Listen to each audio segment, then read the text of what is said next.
Hello everybody, this is Fins for Life, and today we are back with a sports video. I know, it's revolutionary. Sports video on a sports channel. It's crazy. Never been seen before. If you have, please let me know. I think it's pretty revolutionary. Okay, but yeah, all jokes aside, we are going to be doing a March Madness video today. And we're going to be predicting the Sweet 16, all 8 matchups. So, yeah, it's March Madness tournament. Everybody loves it. Even people that don't watch college basketball watch the tournament just because of how fun it is to watch. Bunch of cool stories, bunch of upsets, and just a bunch of fun basketball. Um, yeah, everybody loves it. So, without further ado, we're going to get into the matchups. And I am so confident in my predictions that if I get even one wrong, I swear I will dress up in a maid outfit and post it. I swear. And no, I do not want to, even though I'm like overly zealous about this. I'm just that confident.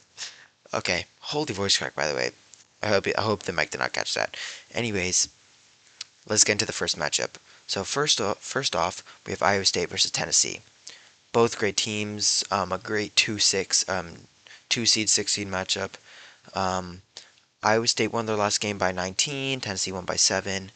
They both played pretty good teams. I mean, Kentucky was, in my opinion, better than Virginia. Virginia is a bunch of frauds, in my opinion, but nevertheless, Tennessee was obviously the better team in that game. No discredit to them. Iowa State's the more defensively efficient team.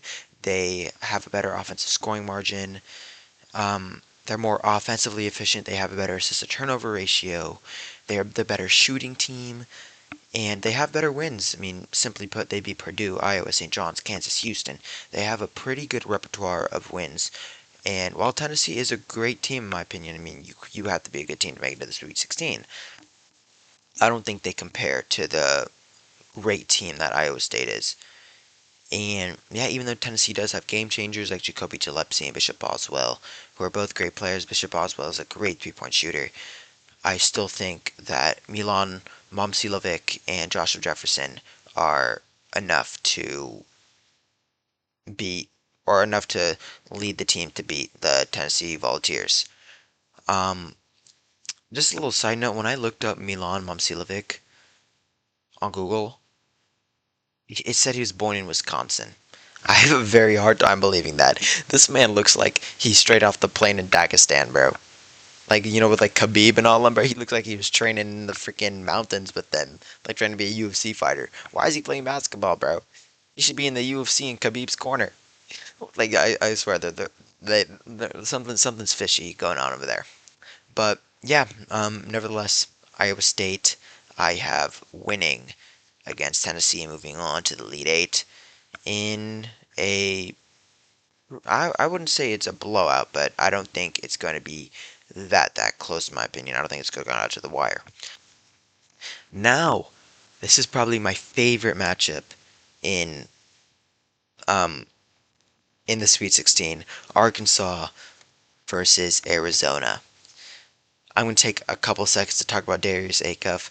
Darius Acuff is my favorite player in this tournament. He just reminds me of like the early 2000s point guard with the low shorts and he's just got that swag. Like he's got that Allen Iverson swag to him, and he's a phenomenal player as well. Great player, and yeah, he's the sole reason why they were a 4 seed in the first place, and why they're in the Sweet 16. But yeah, never count him out.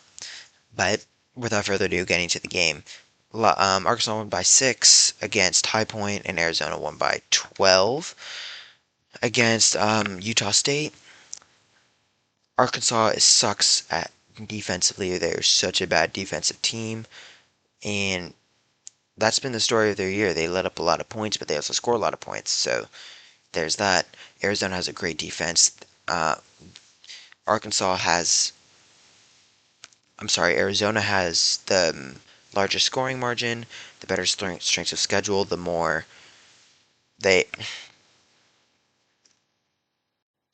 Okay, so Arkansas won by 6 last matchup, and Arizona won by 12 against Utah State. Arkansas beat High Point, which is another great team, by the way, even though they're a 12 seed.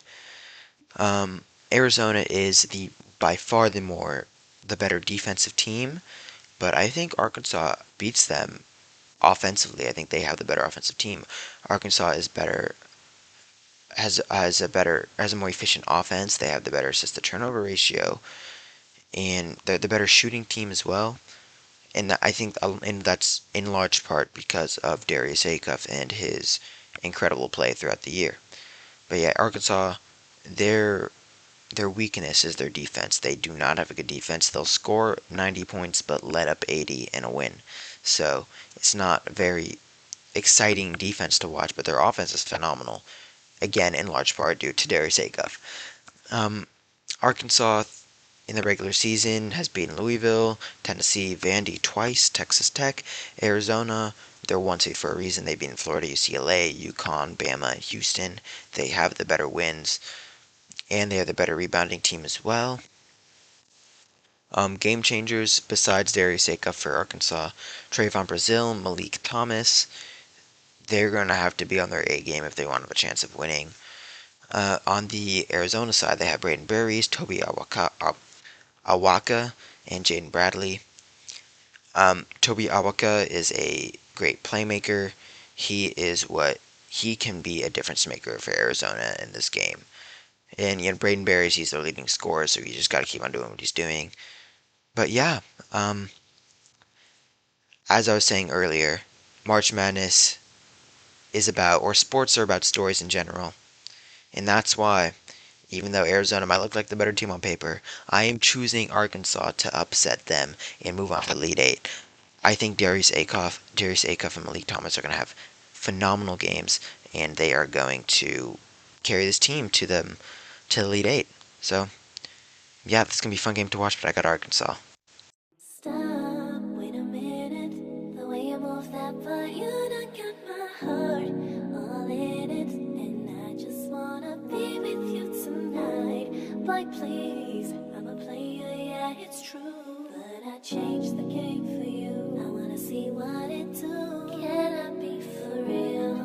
Yeah, This is how I feel. yeah, I'm in need of love. Let's daddy. get better. Okay, next up we have Michigan versus Alabama.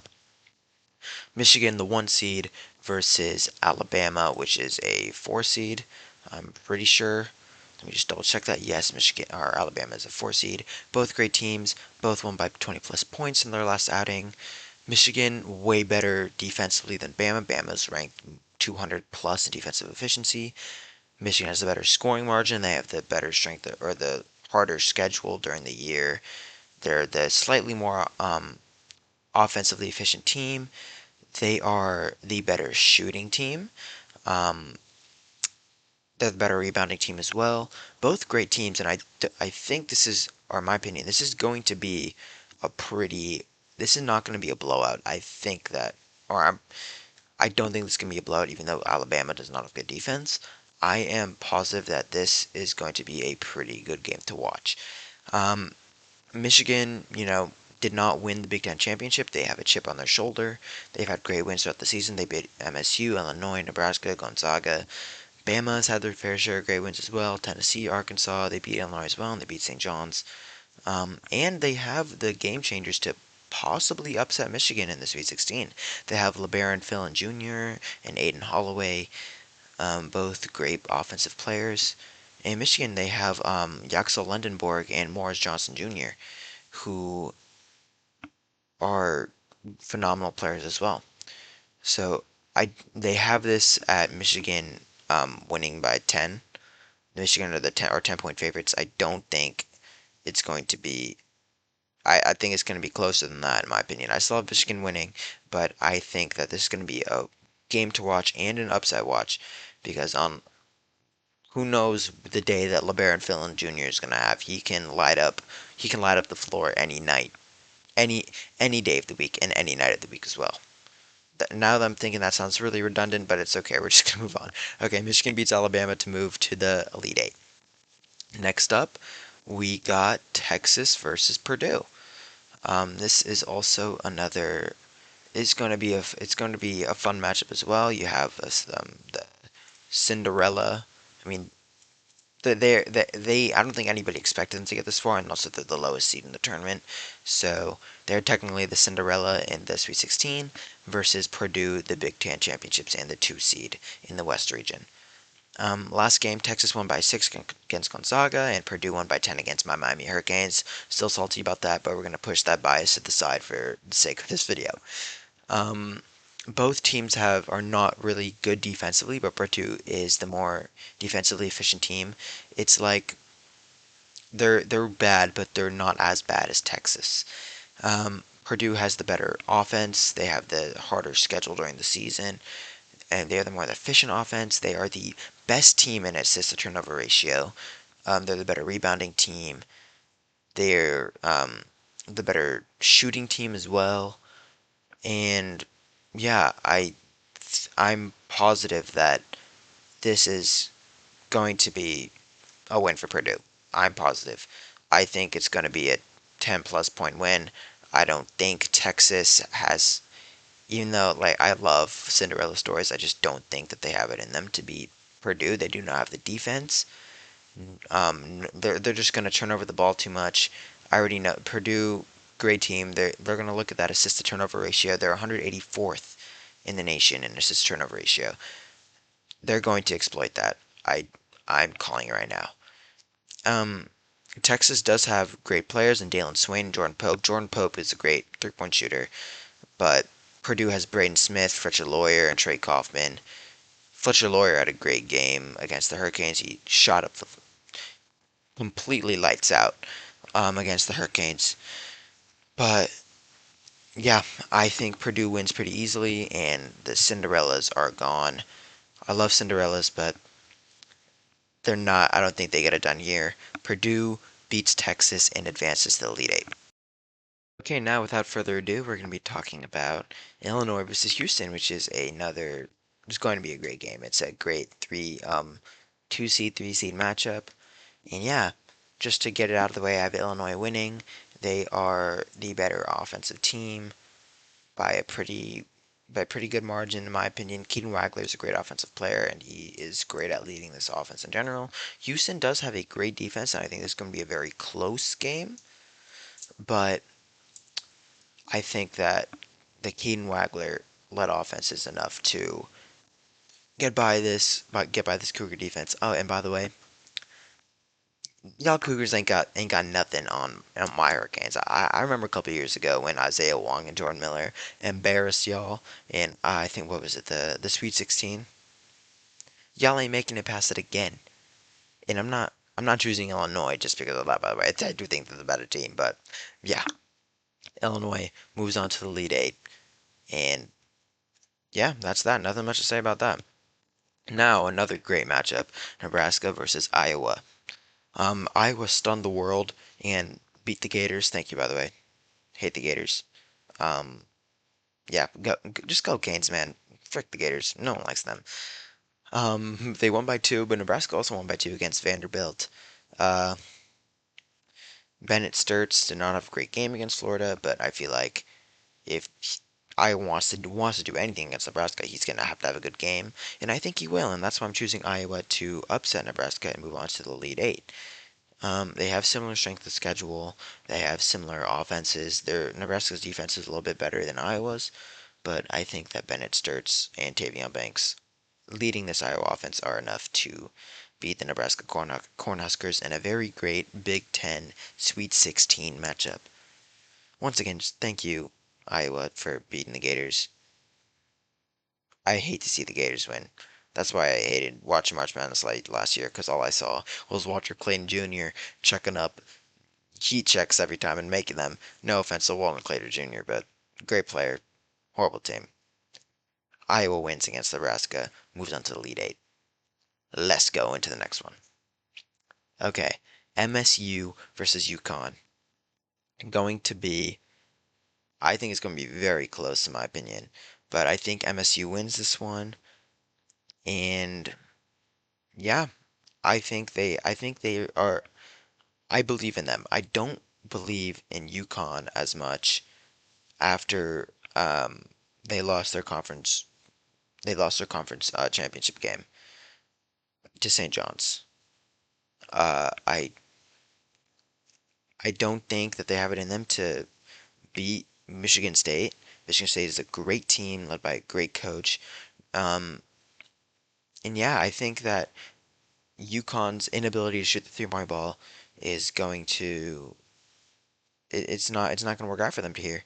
MSU's a great three-point shooting team. They're a great shooting team in general, and Jeremy Fears and Jackson Kohler are going to overpower this defense, and I think they walk right into the lead eight. I mean, it's not gonna be like a waltz, This is like I was about to sing a waltz, but I'm not gonna. I'm gonna spare you. I'm not gonna do that. Trust me. This is not Finn's for Life sings. This is a sports account, as stated in the beginning.